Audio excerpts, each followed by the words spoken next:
Tell you what, this has been a great weekend, has it not? Celebrating our nation's 250th anniversary Friday evening. We actually got to shoot off fireworks here, and then Becky and I were driving down 840 yesterday about 9:30 in the evening, and I tell you what, neighborhoods look like city fireworks. It was amazing, all the fireworks going off in celebration of our 250th birthday as a nation. Now, 250 years sounds like a long time, but in comparison to a lot of empires of the past and even nations today, actually it's not that long. For instance, you've got the Egyptian, Ethiopian, Sudanese, Roman, Byzantine, Japanese empires, all of which were well over 1,000 years in age. Even like the Egyptians, they say somewhere around 5,000 years there. You have the Ottoman Empire, which is one of the more recent empires that was over 600 years. England, France, Denmark, Russia, they're all in some form or fashion over 1,000 years old. You get Sweden, Portugal, and Spain, they're 600 to 900 years old. So when you see all of the ages of these empires and nations, even today that we recognize in history or still active, you realize 250 years is a long time, but it's not as long as we might think in relationship to these other empires and nations. So my question is, what's it going to take for us to survive and thrive another 250 years? You know, there's all of these others that have survived far longer. What's it going to take for us to survive and thrive another 250 years? Because we are a democratic republican form of government, which is different than all of these others. So we are a unique experiment. What's it going to take?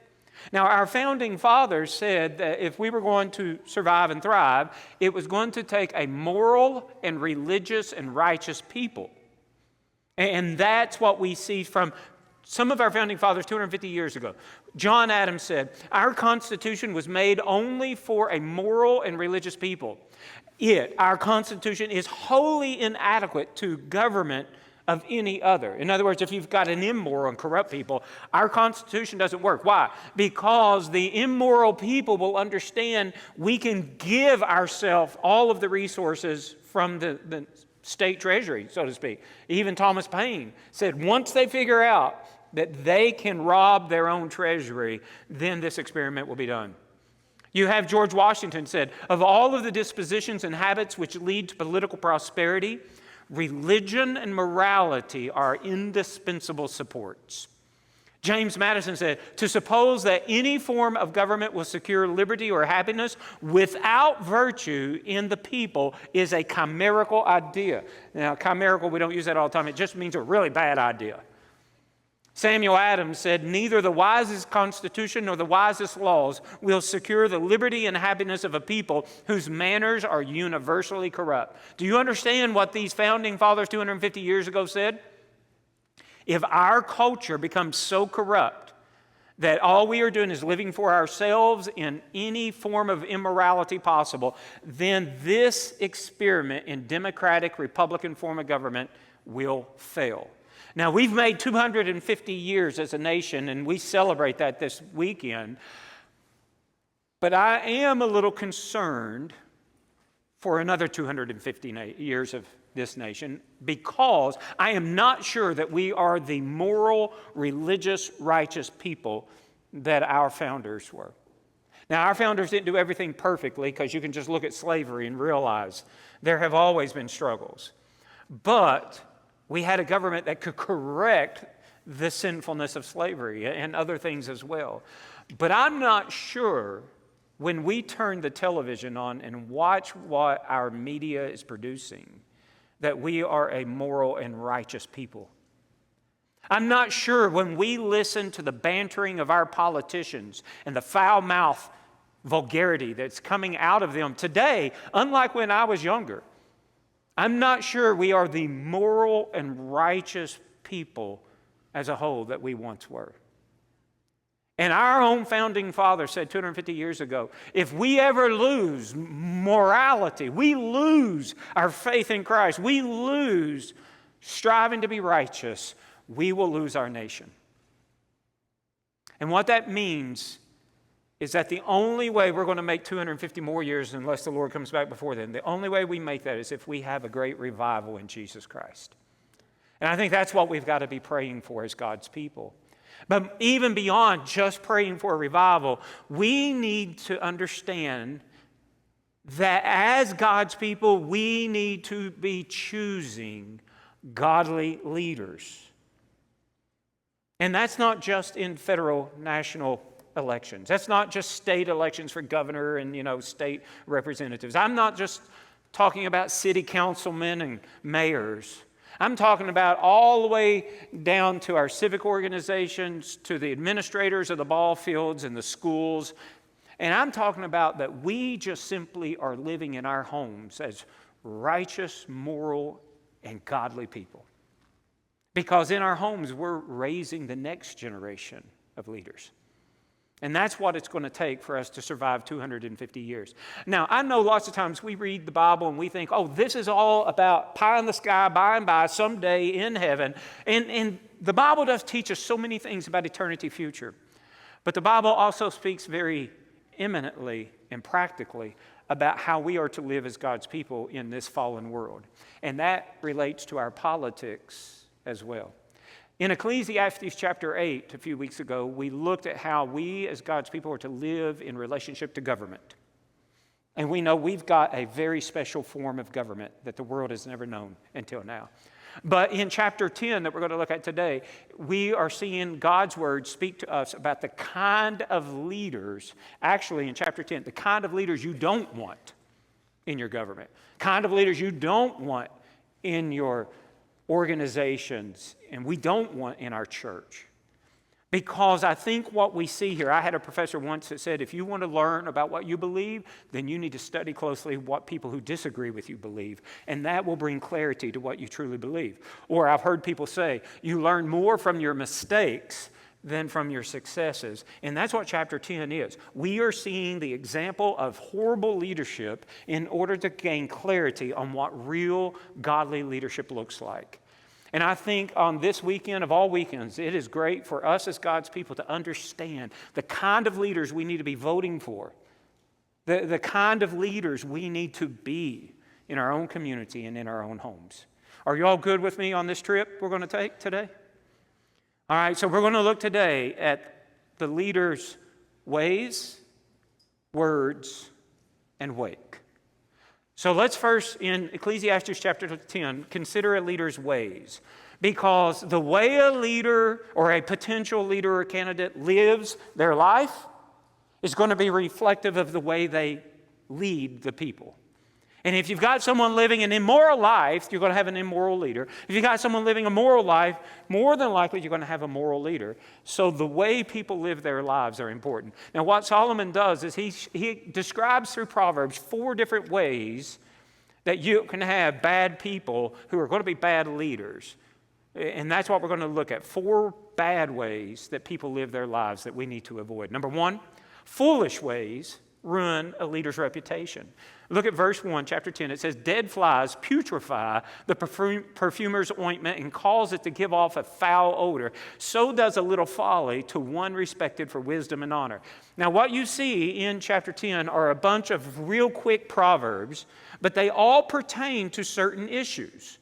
And you have to understand them symbolically in order to understand the meaning of the Proverbs. There's 4 of them, the main ones that we're going to look at in this section.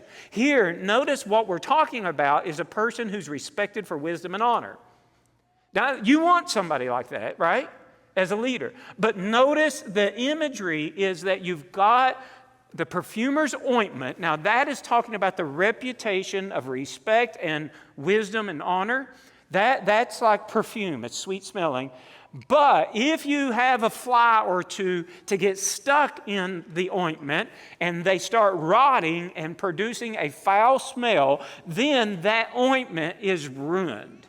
Now, the ideal is you can have somebody who does a lot of good, but if they allow strongholds of immorality in their life, then what it does is it ruins all of the good. It ruins their reputation. And you need to be careful about that. Take, for instance, if you've got a preacher who is a great preacher, you've got a preacher who can administrate the world, you've got a preacher and the church is growing, but the preacher's got one fault: he's having an affair on his wife. The dead fly ruins the sweet smell of his reputation. You better watch when, yes, you see a lot of good, but there's some truly immoral stuff that they're just living in, because that immorality is eventually going to rot all the good. I always say, you put one rotten apple in a barrel of good apples, what happens? Do the good apples make the rotten apple turn good? Never works that way. The rotten apple spreads its rot to all the good. That's what this image is about. So foolish ways ruin a leader's reputation. We need to be aware of that. Number 2, unwise ways ruin a leader's choices. Notice verses 2 and 3. A wise man's heart is at his right hand, but a fool's heart at his left. Even when a fool walks along the way, he lacks wisdom, and he shows everyone that he is a fool. Now, in the ancient world, the right side is a symbol of that which is good. The left is that which is bad. We see it even in the Bible. Jesus sits at what side of the Heavenly Father's throne?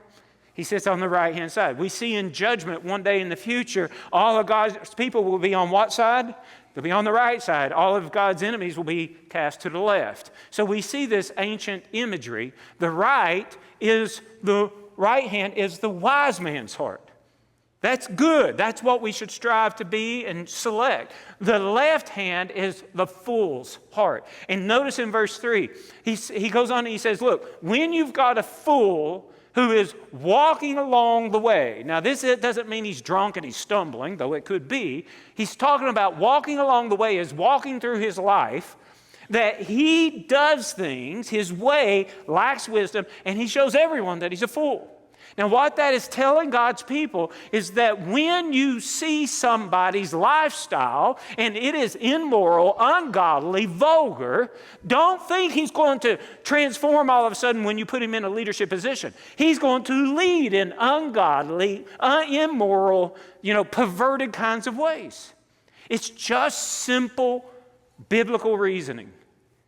And his choices or her choices will match his or her ways that they have chosen to live. That's a simple truth that we need to understand. Number 3, unstable ways ruin a leader's work. Look at verse 4. It says, if the spirit of the ruler rises against you, do not leave your post, for conciliation pacifies great offenses. Now, conciliation is a Hebrew word that means emotional stability. Now, what's being described here in verse 4 is you've got a soldier at his post. He's a sentinel, and he's watching. And his superior officer, notice, the spirit of the ruler rises against you. The superior officer has it out for that soldier. Superior officer criticizes, maybe even maneuvering politically. Now that soldier at his post has a decision to make. Am I going to stand ready as I have been charged, even when I'm being criticized? Or am I going to get mad and my emotions get the best of me and throw his weaponry down and say, I'm done, and he walks off, leaving the post unattended? What the psalmist, or what Solomon is saying right here is, look, if you see someone who cannot control their emotions, and they are just making decisions emotionally, rashly, their life is unstable because every little bad thing that happens, they just blow up. That's not the kind of person you want as a leader. You want someone who is stable and will stay true to the course that they have begun. That's the kind of person you want as a leader. I'm just curious, what kind of person are you? In your home, are you unstable emotionally? At work, are you unstable emotionally? Now, I'll tell you, I'm going to be watching you, and other leaders in the church are going to be watching you. If we see instability with you in just your general life, you don't need to be in the leadership of the church, because you will bring that emotional instability into the church as well. And that's what Solomon is saying at this point. Unstable ways ruin a leader's work. Number 4, incompetent ways ruin a leader's companions. His companions. Look at verses 5 through 7. It says, there is an evil that I have seen under the sun, as an error proceeding from the ruler. Folly is set in great dignity. Now, folly here, it's like a personification. It's like a person that the ruler sets in great dignity. He puts him up on a pedestal. So folly is set in great dignity, while the rich, remember, King Solomon's a king. So nobility and wealth and these things are all signs of good leaders. That's the reason they're wealthy and things like that, because they live a life that is productive. So here it says, but this ruler has the rich sit in lowly places. I have seen servants on horses while princes walk on the ground like servants. Now this is sort of like a parade. And if you have a ruler that has folly, symbolized by servanthood, and in America, we reverse that often. We cheer for the underdog and we boo the rich, wealthy people. But you've got to realize this is a different culture. The symbols are different. The rich is seen as competent leaders, and servants are seen as being servants because they are incompetent. But yet this ruler takes a servant and puts him on the horse, the place of honor in a parade, while the rich person who is seen as the competent leader, he makes him walk along the parade route. Now, the idea is, if you want to know how good a leader is, look at who he surrounds himself with as advisors. If he surrounds himself with a bunch of incompetent people and he elevates or promotes incompetent people, then he's going to be an incompetent ruler. But if you see a ruler who surrounds himself with competent people who have proven track records, then that is the sign of a competent ruler. And that's something that we need to understand. When we have political campaigns going on, like for governor right now or city council, things like that, you need to see who their campaign manager is. You need to see who their advisors are. You need to figure out not just if you like the candidate, but if the candidate is competent in leadership by surrounding himself with competent leaders. That is the kind of ways that we want to examine our leaders, whether it's government leaders, civic organization leaders, church leaders. Look at how they live their life, the choices they make, the people they surround themselves with. And this is going to be a good indicator if this will be a good person to lead us in the future.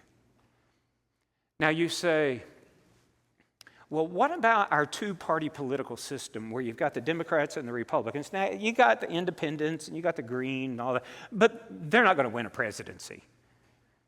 I mean, functionally, there's only two parties when it comes to like president things. What if both of your candidates' ways are immoral and ungodly? Have we ever had that particular choice before?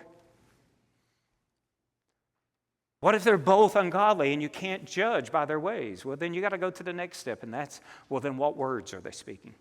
What's the nature of their words, and what's the agenda that they're promoting with their words? And that's the second thing that Solomon is talking about. So now let's consider a leader's words. Because in order to lead people, you got to use your words. You give commands, instructions, you give encouragement, you give criticism, you speak agendas. This is where we're going as a people. So, again, 4 examples of bad leaders' words so that we might reason, then we want the opposite of this. What's the first kind? Reckless words. Reckless words can ruin a leader. Look at verses 8 and 9. He who digs a pit will fall into it, and whoever breaks through a wall will be bitten by a serpent. He who quarries stones may be hurt by them, and he who splits wood may be endangered by it. Now you're like, do what? Remember, these are short, pithy proverbs. They pertain to an issue. You say, well, how do you know it pertains to words? Because you go down like in verse 11, and we see these proverbs are related to babblers. Babblers are words, people who speak too many words. We go down to verse 12, 13, 14, we see we're talking about a person's mouth. We're talking about the words that comes out of their mouth, that kind of thing. So we understand that these 4 quick proverbs pertain to potential leaders' words. Now, it's talking about recklessness. That's what we see in these 4 quick proverbs. Number 1, the first one, who digs a pit and falls into it. Now, basically what he's talking about is digging a deep pit like a well, and they don't stabilize the walls. If you dig a very deep pit and you don't stabilize the walls, eventually the walls are going to collapse in. And if you're down in the pit, you're dead. If you're at the top, you may slide into it. But the idea is that they were reckless in the way that they dug the pit. Now, the second proverb, very similarly, is that you're digging through a wall. Now, in the ancient world, the walls were made out of stones, and within the stones, there would be cracks where spiders and scorpions and snakes could sort of get in there. Well, if a person with their bare hands are digging through their demolition of a wall, and they're not careful, wearing gloves or seeing, then that snake, while they're just quickly digging through there recklessly, the snake will reach out and bite them. That's the picture there. The third picture of recklessness is those who are quarrying stones. Have you ever taken a sledgehammer to a big old stone like this? What happens when you hit it?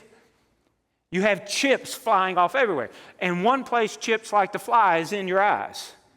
And it will harm you. Or you get a big old hit and a big chunk of stone falls off. Where does it normally fall? Right on your toes. That's why we have steel-toe boots today, right? That's the idea. You're reckless. You're just banging away without any forethought to what might happen. Or the splitting of wood. I've done this one before. You have a big old block of wood on a chopping block, and you come back with the axe, and you hit it right on the side where it splinters off, a piece like this, and that piece that splinters goes flying right off the chopping block. Well, if Becky or one of the kids are right there, boom, knocks them in the head. Or if it comes back, it might hit me and endanger me. And that's what's being described in all four of these. It's reckless behavior with what they do, but we know this pertains to words. So it's reckless words. Have you ever heard people say, whether they're politicians, people in church, whatever, they just say whatever's on their mind, and what's on their mind is not really all that great. And they're just recklessly blabbing all the time. If you know somebody like that, be wise and don't put those kinds of people in positions of leadership, because they'll be reckless as a leader just like their words are reckless. It's not just recklessness, it's untimeliness. That's the second thing. Untimely words can ruin a leader. Look at verses 10 and 11. If the axe is dull and one does not sharpen the edge, then he must use more strength, but wisdom brings success. A serpent may bite when it is not charmed. Well, the babbler is no different. So these images are all talking about a babbler, a person that's got lots of words. Notice both of these are talking about timeliness. Guys, have you ever had an axe and you're chopping, or maybe it's a chainsaw and you're sawing, and that thing gets dull. Now, you can keep on using a dull chainsaw or a dull axe, and it's going to take you 3 or 4 times the energy than if you would just stop for a minute, sharpen that thing, and then go back to it. You'll slice through that wood so much quicker. That's the picture. If you're wise and you measure your time well, then the work you do will be much more productive. The second one's very similar. It's talking about a snake charmer. If you have a snake charmer and he's in a hurry, would you like to be a snake charmer in a hurry? I'm not really sure that's wise, is it? Because if you're in a hurry and you haven't quite yet charmed the snake, what's going to happen? The snake's going to bite you. In other words, you don't take the time to think and speak wisely. You're always in a hurry and you lose success that way. You ever met people that, they're always saying the dumbest thing at the exact wrong time? No? I've met people like that. And they are so untimely in what they say, and you're like, I can't believe they just said that. Well, if you've got somebody that does that on a regular basis, you've got someone you probably don't need to listen to much or advance them into leadership. If you're a manager in a company and you got somebody that mouths off all the time and it just always at the wrong time, I would not promote a person like that, because that's not going to end well. That's what this is saying. Reckless, untimely words. This is always a problem. How about number 3, unwise words? They can also ruin a leader, verses 12 and 13. The words of a wise man's mouth are gracious, but the lips of a fool shall swallow him up. The words of his mouth, that's the fool's mouth, begin with foolishness, and the end of his talk is raving madness. So what Solomon is doing here is he's comparing and contrasting 2 different types of leaders. He's talking about the words of a wise leader, And notice they are gracious. What does gracious mean? It means that it is otherly focused. The wise leader is concerned, cares for the other people more than they care for themselves. But what about the fool? The fool just starts foolish and ends even more foolish. The fool is just talking, mouthing, babbling. You ever met people that talk so much, the more they talk, the crazier they sound? You ever met anybody that way? If you say, no, I've never met anybody that way.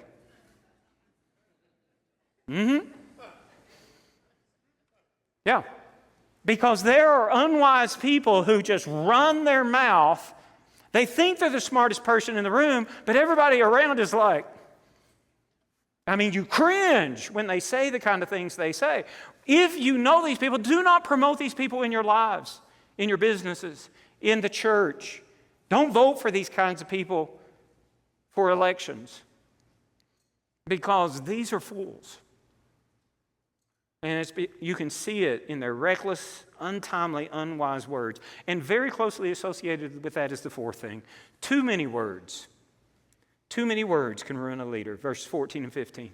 A fool also multiplies words. No man knows what is to be. Who can tell him what will be after him? The labor of fools wearies them because they're always talking. It wearies people, for they do not even know how to go to the city. In essence, that last part is a fool is always mouthing, always acting like the expert, always telling everybody what they ought to do. I know what's going to happen, and here's what we ought to do, that kind of stuff. And the image is they can't even find their way home. It's meaning they're just mouthing. I remember years ago in my 20s in our business, there was a guy that was working for us, Bugsy was his nickname. Hope he doesn't listen to this. He was one of those guys, even in my 20s, I was like, he is so full of it.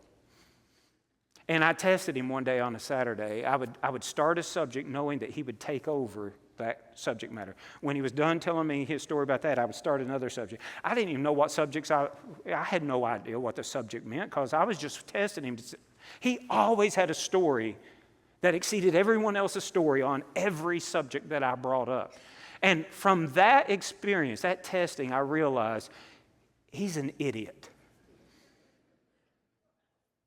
That's a Bible word, okay?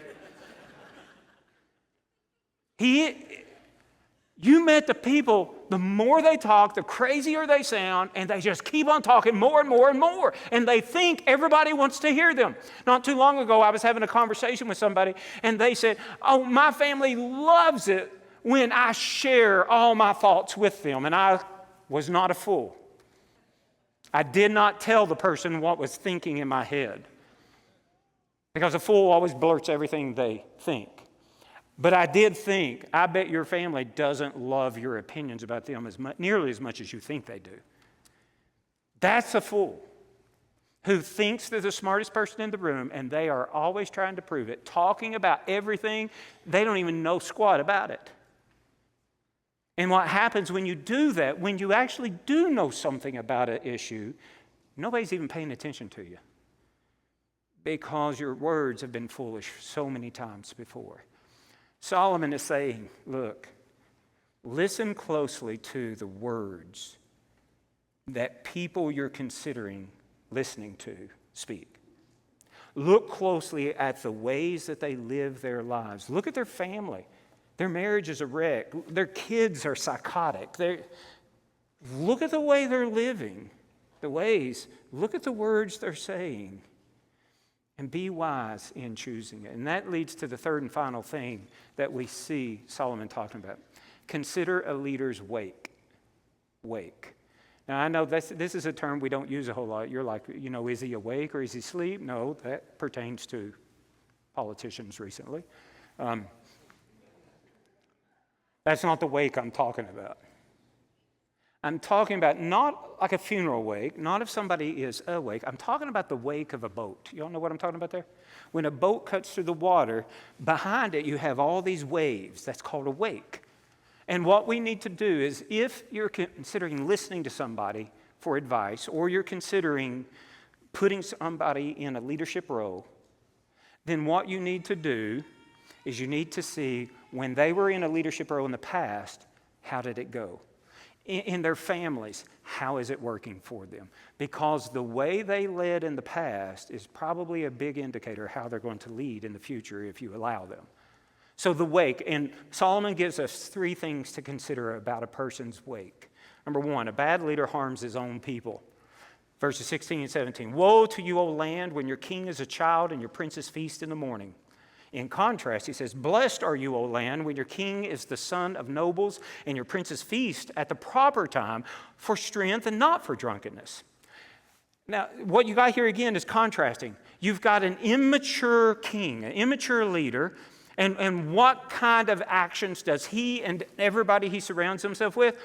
They are boozing it up from the time they wake up in the morning.